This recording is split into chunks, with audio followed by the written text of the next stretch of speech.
ফালতু মানুষ এড়িয়ে চলো।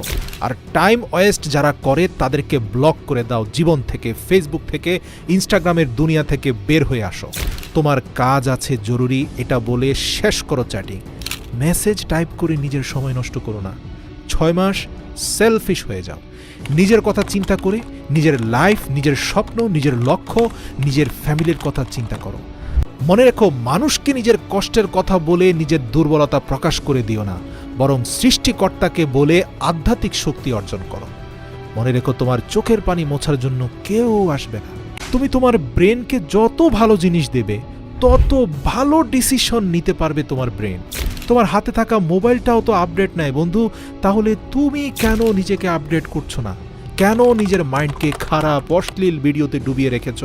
কেন ইনস্টাগ্রাম, নেটফ্লিক্স আর নাটক সিনেমার জগতে তুমি ডুব দিয়েছ? এসব বন্ধ করো আর নিজের মাইন্ডকে 100 ভাগ ফ্রেশ করে ফেলো। খারাপ তেলে যেমন গাড়ি নষ্ট হয়, খারাপ খাদ্যে তোমার শরীর, তোমার মস্তিষ্কের ক্ষমতা নষ্ট হয়। মনে রেখো, খালি পেট আর পয়সা সবসময় আওয়াজ করে বেশি। তোমার অ্যাটিটিউড আর তোমার মোটিভেশনাল স্ট্যাটাসে কিছুই হবে না বন্ধু। কেউ কিছু বলে দিয়েছে আর তার বদলা নেওয়ার জন্য ফেসবুকে তুমি স্ট্যাটাস দিয়েছ success is the best revenge. Status দিচ্ছ আর দিনভর বিছানায় পড়ে আছো। অন্যকে জানানোর জন্য, অন্যকে দেখানোর জন্য স্ট্যাটাস দেওয়া বন্ধ করো। ফেসবুক, ইনস্টাগ্রামের ফাঁদ থেকে বাইরে আসো। মানুষের সাথে তর্কাতর্কি করা বন্ধ করো। সবাইকে নিজের কথা বলো না। তোমার জীবন হচ্ছে তোমার সবচেয়ে প্রাইভেট পার্ট। সবাইকে নিজের জীবনে ঢুকতে দিও না।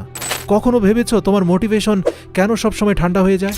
কারণ তুমি এমন মানুষদের সাথে থাকো যারা তোমার সব এনার্জি চুষে নিয়ে তোমাকে খালি খোসা বানিয়ে ছেড়ে দেয়। এরকম বন্ধুত্ব থেকে বাইরে আসো। মানুষকে নিয়ে সমালোচনা করা, অন্যকে নিয়ে চিন্তা করা ছেড়ে দাও।